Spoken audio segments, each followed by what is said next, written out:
KREM 2 weather impact alert is in place with strong damaging winds expected to hit the region tonight.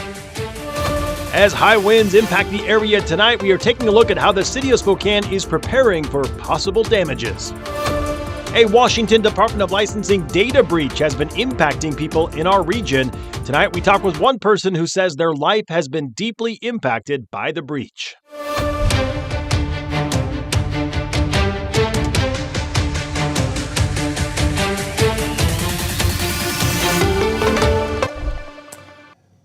We start with an update on Snoqualmie Pass, where rain, snow, and slush hit I-90, closing the westbound at milepost 70 near Easton and milepost 107 near Ellensburg due to several spinouts and collisions. There was no estimated time to clear the roadway.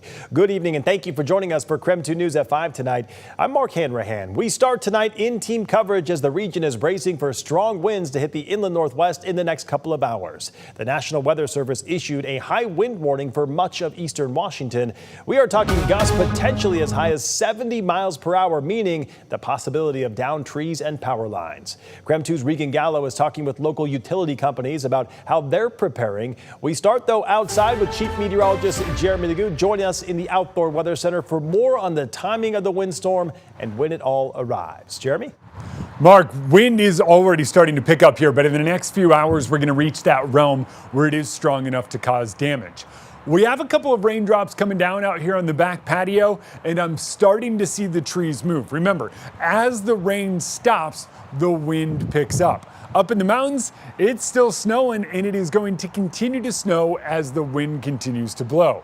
Rain out at the airport means that on the western side of town, we are still seeing some of those showers. But once again, our wind will pick up as the moisture moves out. High wind warnings are in effect for tonight for wind gusts of 50 to 65 miles per hour and locally close to 70.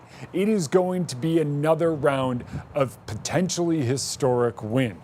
Our wind, as you can see it, you can hear it here, is starting to pick up. Tonight, around midnight, we will see our peak wind gusts. In the mountains, it is wind and snow. Near zero visibility is likely going to cause more closures as we move through the next 12 to even 20 hours. We are under a weather impact alert and stay that way through the day tomorrow. Our strongest wind will be overnight, and once again, that wind will be strong enough to down trees and knock out power. Next couple of days, we're not letting up. Friday, we could very well be waking up to a round of snow, and Saturday, a little bit breezy as temperatures take a dive. All right, sounds good. Jeremy will check back in with you later in the broadcast tonight. Meantime, as people across the inland northwest brace for strong winds tonight, utility companies are gearing up too. KREM 2's Regan Gallo spoke with both Avista and Inland Power about how their crews are preparing. Regan?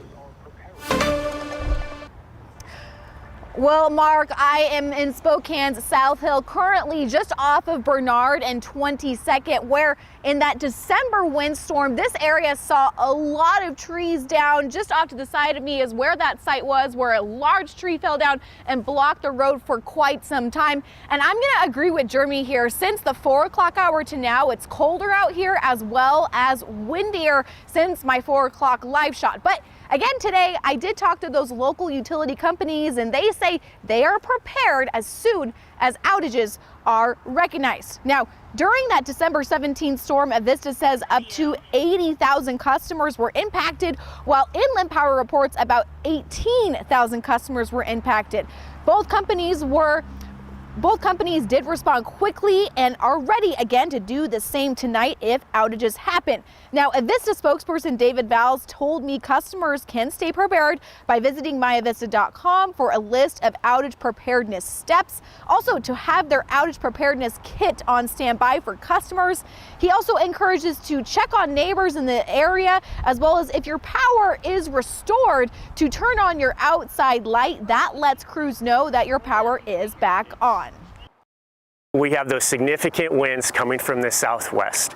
Avista's infrastructure is designed to withstand 100-mile-per-hour winds. Unfortunately, the vegetation around our infrastructure is not. So when those significant winds come through Avista's service territory, it can uproot trees and branches, come in contact with our power lines, resulting in outages for our customers. Officials are also telling customers to stay alert tonight and into tomorrow morning. They recommend having flashlights and generators ready in case of power outages, but to make sure that those generators do stay outside. Now, both Inland Power and Avista will be tracking their outages on their websites, and you can follow along at home online as well.